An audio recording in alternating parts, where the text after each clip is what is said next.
They say a mother's love is eternal, but that night, mine was tested by the child I gave life to. The music floated through the golden hall, soft jazz mingling with laughter and clinking glasses. My colleagues smiled, former students waved, and the crowd cheered as I stood there, retired at last, wrapped in 35 years of memories. The lights were warm, the faces familiar, but my heart beat with unease. Then I saw her, my daughter, Clara, gliding through the crowd with a glass in each hand and that same sweet smile she had as a child. Only this time, the smile didn't reach her eyes. Victor followed closely behind, whispering something I couldn't hear. She nodded, forcing a small laugh, but I saw the tremor in her hand. I had spent my life studying children's faces. I could read guilt the way others read words, and in hers, I saw something that didn't belong at a celebration. She stopped before me, radiant in her red dress. "Mom," she said softly, "I'm so proud of you. You've given everything to everyone, and tonight, we give this to you." She handed me the glass. It was cold, slick with condensation, yet her hand felt colder. For a heartbeat, our eyes met. Hers flickered, just for a second, like she was holding back tears or fear. I smiled anyway, because that's what mothers do. We smile even when our hearts whisper warnings. I raised my glass as the room began to chant, "Speech! Speech!" I laughed lightly and said, "Tonight marks the end of one journey, and perhaps the beginning of another." The crowd laughed too. Cameras flashed, music swelled.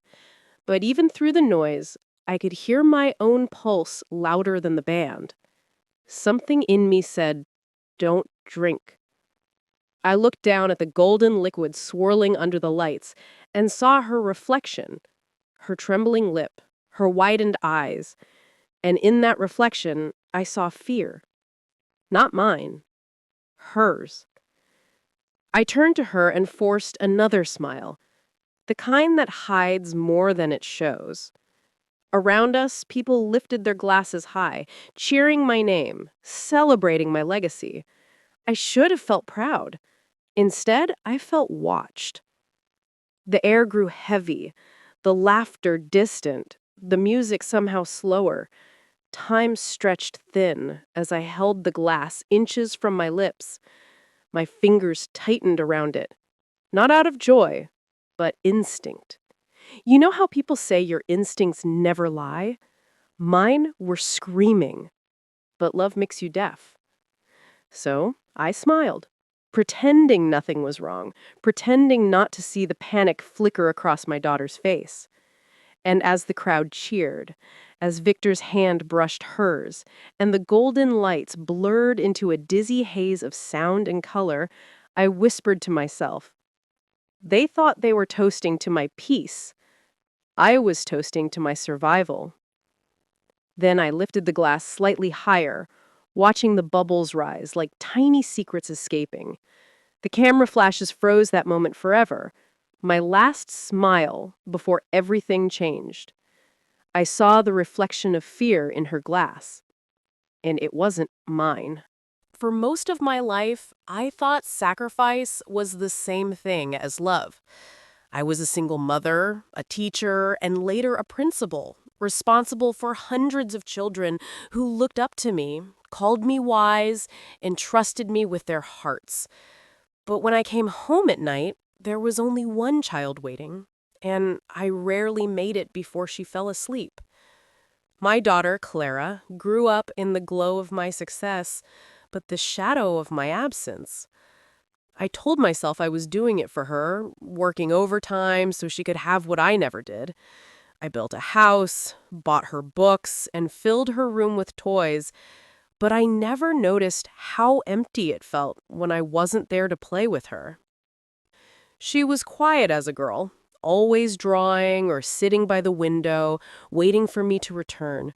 When her father left, I promised her we would be okay.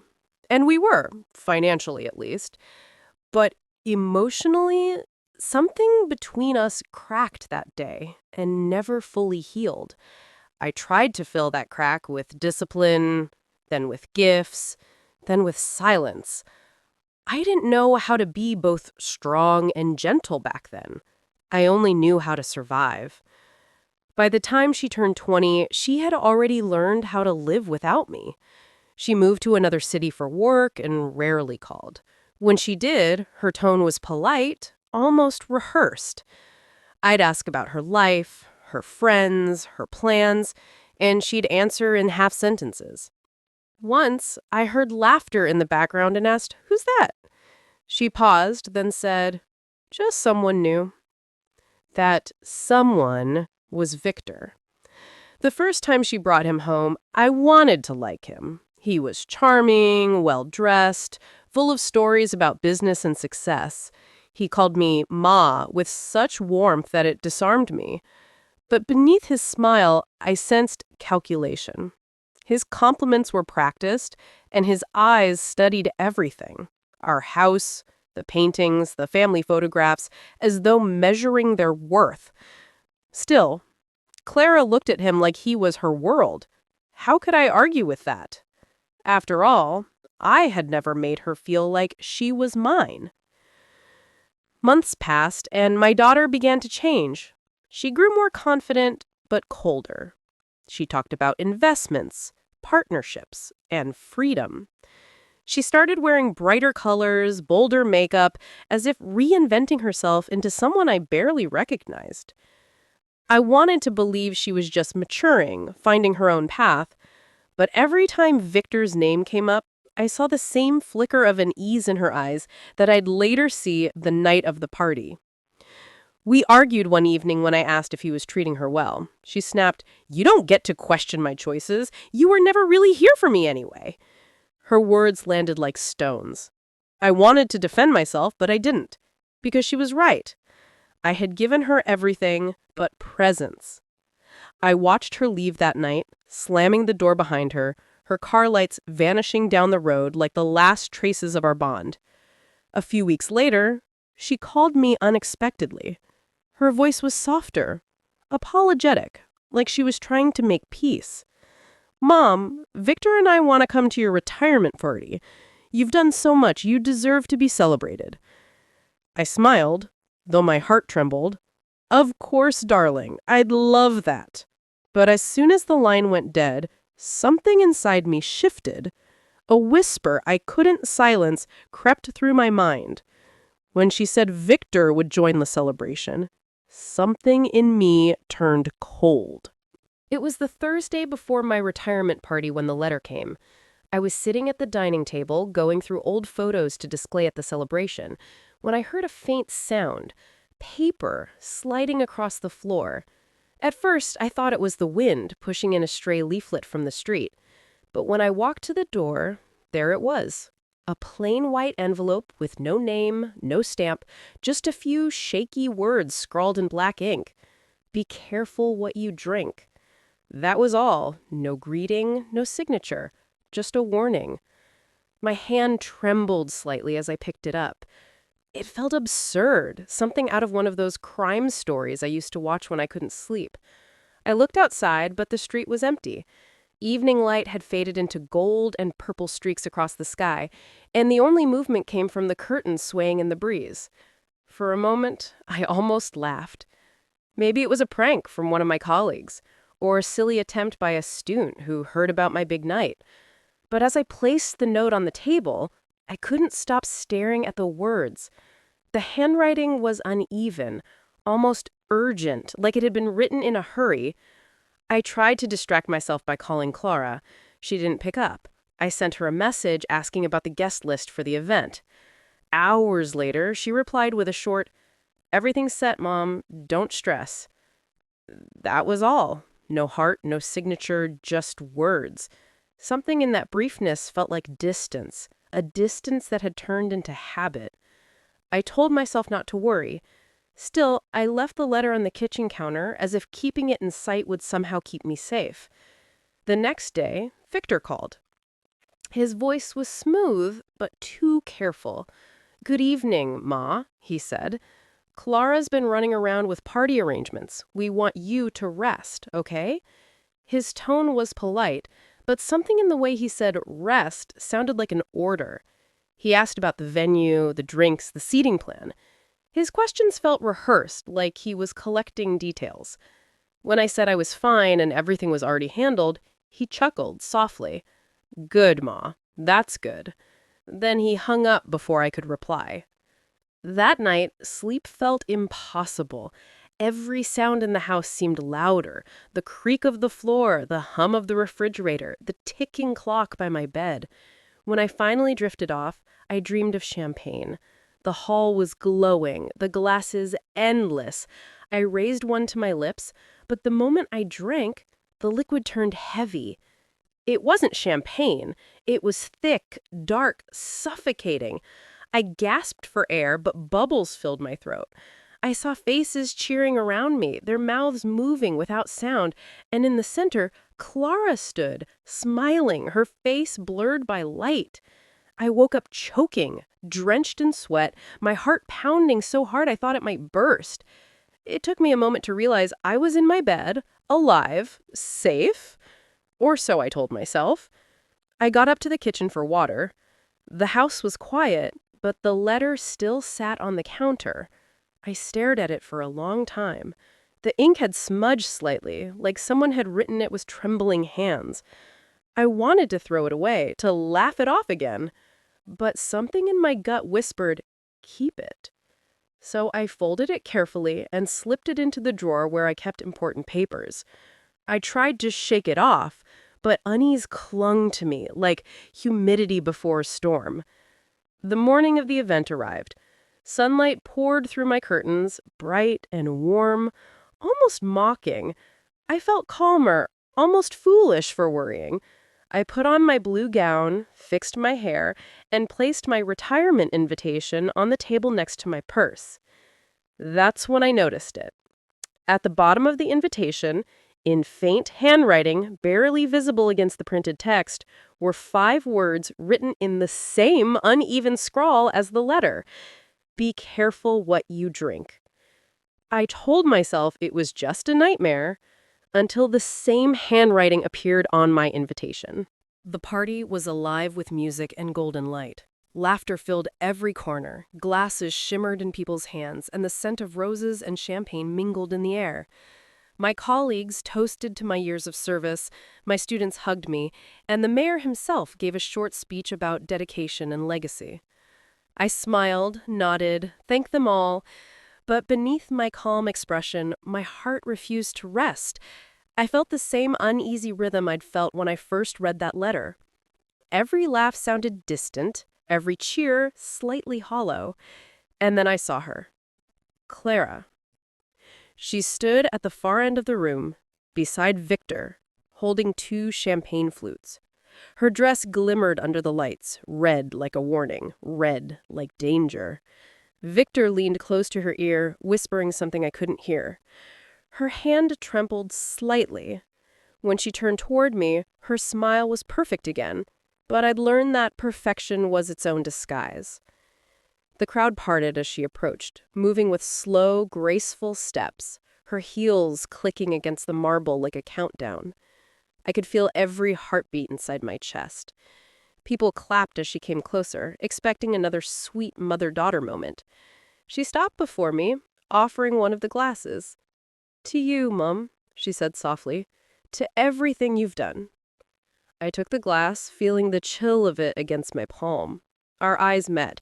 For a second, something flickered between us, a silent exchange neither of us could hide. Her hand trembled again. When she turned toward me, her smile was perfect again, but I'd learned that perfection was its own disguise. Victor stood just behind her, his smile polite, but his eyes cold. I glanced at him briefly. He nodded encouragingly to Clara, but his gaze never left the glasses. It was then that I remembered the letter, the handwriting on my invitation, the dream that had felt too real. My pulse quickened. "Speech!" someone shouted from the crowd. The music softened, the chatter faded. All eyes turned to me. I looked at my daughter again. Her lips pressed into a thin smile, but her breathing quickened. I lifted my glass slowly, smiling for the cameras. The hall filled with anticipation, the kind that feels almost sacred before a toast. To love, I began, my voice calm though my hand shook. To years well spent, to lessons learned, and to the people who make it all worth it. The crowd cheered, and as I turned slightly toward the audience, my gaze caught Clara's reflection in the polished surface of a silver tray nearby. Her expression had changed. Something dark flickered there. I don't know what guided my next move. Maybe instinct, maybe mercy. But as the crowd cheered louder and the music swelled, I pretended to adjust my bracelet and quietly switched our glasses. No one noticed. The motion was small, elegant, invisible in celebration. She didn't see it. Victor didn't see it. But I did. My fingers brushed hers as we clinked the glasses together. For a heartbeat, time stopped. The sound of that clink was louder than anything I had ever heard. She smiled at me, tears glistening in her eyes, and then she drank. I hesitated, the glass still hovering near my lips. She swallowed, still smiling, but in that instant her smile faltered. Her eyes widened just a fraction before her body stiffened. The glass slipped from her hand, shattering against the floor. The music cut off, replaced by gasps. I froze, unable to breathe, unable to move. The crowd rushed toward her, shouts and panic filling the air. Victor screamed her name, dropping to his knees beside her. I could only stand there, the glass still in my hand, untouched. The lights seemed to blur, the sound dimmed to a hollow hum, and as I looked down at my daughter's trembling body, one thought echoed in my head like a whisper I couldn't silence. When she drank first, her smile froze before mine ever could. Clara's glass hit the floor first, the sound sharp and final, echoing through the hall like the crack of thunder. For a moment, nobody moved. The music had stopped mid-note, laughter choked in people's throats, and time itself seemed to pause. Then, her body followed, collapsing like a marionette whose strings had been cut. The room exploded in panic. Chairs scraped against the marble floor, heels clattered, someone screamed her name. I stood frozen, the glass still in my hand, the champagne untouched, the bubbles dying quietly. My mind couldn't catch up with what my eyes were seeing. My daughter, my only child, lay on the ground, her skin pale, her body trembling in small, violent spasms. Victor pushed through the crowd, falling to his knees beside her. "Clara, Clara, stay with me," he shouted, shaking her shoulders, his voice raw with desperation or maybe fear. People rushed to call an ambulance. The hall, once filled with music, was now a chaos of gasps and shouts. I couldn't move. My feet were rooted to the floor, my heart pounding in my ears. I looked down at the glass in my hand, and for the first time, I realized it wasn't shaking. I was. Every instinct screamed to run to her, to help, but something inside me froze. I remembered the letter, the warning, the reflection of fear in her glass. Slowly, I set my drink on the nearest table and took a hesitant step forward. My voice cracked. "Call for help, please." Paramedics arrived within minutes, though every second felt like an eternity. They knelt beside her, checking her pulse, shouting orders I couldn't fully hear. Someone touched my shoulder, one of my old colleagues, but I barely noticed. My eyes stayed fixed on Clara. Her lips were blue, her eyes half open. Victor looked up at me suddenly, his face twisted, not with worry, but something else. Accusation. "What did you do?" he hissed. His voice was sharp, trembling, dangerous. "You switched the glasses, didn't you?" His words hit me like a slap. I couldn't speak. He stood, his composure cracking for the first time since I'd met him.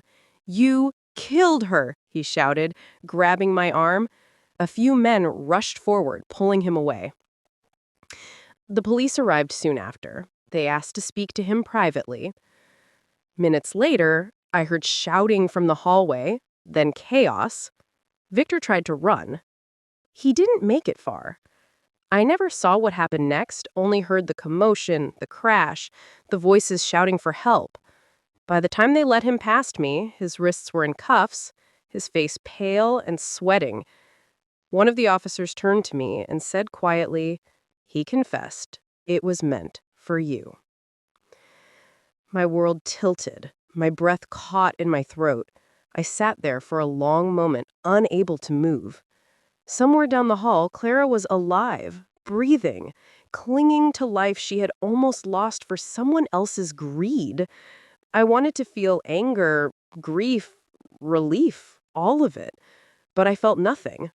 Just a hollow ache where love and pain had collided. As dawn broke through the hospital windows, I looked at my reflection in the glass pane. My eyes were swollen, tired, older than I remembered. "She lived," I whispered to myself, voice barely audible. Then I closed my eyes, a single tear rolling down my cheek as the weight of the night settled in. He didn't. And the letter's author was closer than I ever imagined. 2 years have passed since that night, and yet, sometimes when the light hits my glass of tea just right, I still see champagne bubbles rising in my memory. The world has grown quieter now. The noise of celebration, the whispers of suspicion, the sound of sirens, they've all faded into something softer, almost like forgiveness. I sit on my porch most evenings, watching the sun dip below the hills, the same way it did the night I retired. Only now I'm no longer running from my thoughts. I face them. I sip my tea slowly, breathing in peace the way I once breathed in fear. The house is quieter than I ever imagined it would be. No laughter, no footsteps, just the creak of the rocking chair and the gentle rustle of the wind against the curtains. But peace, I've learned, doesn't need noise to exist. It just needs acceptance. Clara calls sometimes. Her voice is softer now, weaker, but real. She's in therapy, body and mind still healing. The doctors say the poison damaged more than her blood. It scarred her memory, too. Sometimes she forgets small things, but she remembers the night. She remembers the switch. Every time she calls, she starts with the same words. "Mom, I'm sorry." I always answer the same way. "Me too." Then there's silence. Long, quiet silence that says more than words ever could. I've stopped asking her why. I no longer need to hear explanations or blame Victor for what he made her believe. I've come to realize that people don't always choose evil because they're cruel. Sometimes they choose it because they're lost, desperate to be loved in the wrong way. The police said the letter had been written by a friend of hers, a girl from work who had overheard Victor's plan. She didn't dare come forward openly, afraid for her own life. I never met her, but I think about her often. A stranger who saved me without knowing it. Life has a strange way of revealing kindness in the darkest corners. Every now and then, Clara sends me drawings, small sketches she makes in her therapy sessions.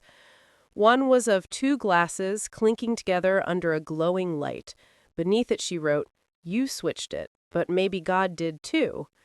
I cried the first time I saw it, not because of guilt, but because she finally understood. Love is sometimes the heaviest thing we carry, and survival doesn't mean we won. It means we learned. I tend to my garden now, water the lilies, feed the birds, and write in my old journals. My hands shake a little more than they used to, but my heart feels steady. I've forgiven her. I've even forgiven myself. I think that's what time is for. not to erase what happened, but to give it meaning. The sun is almost gone now, sinking into the horizon, painting the sky in gold and blood.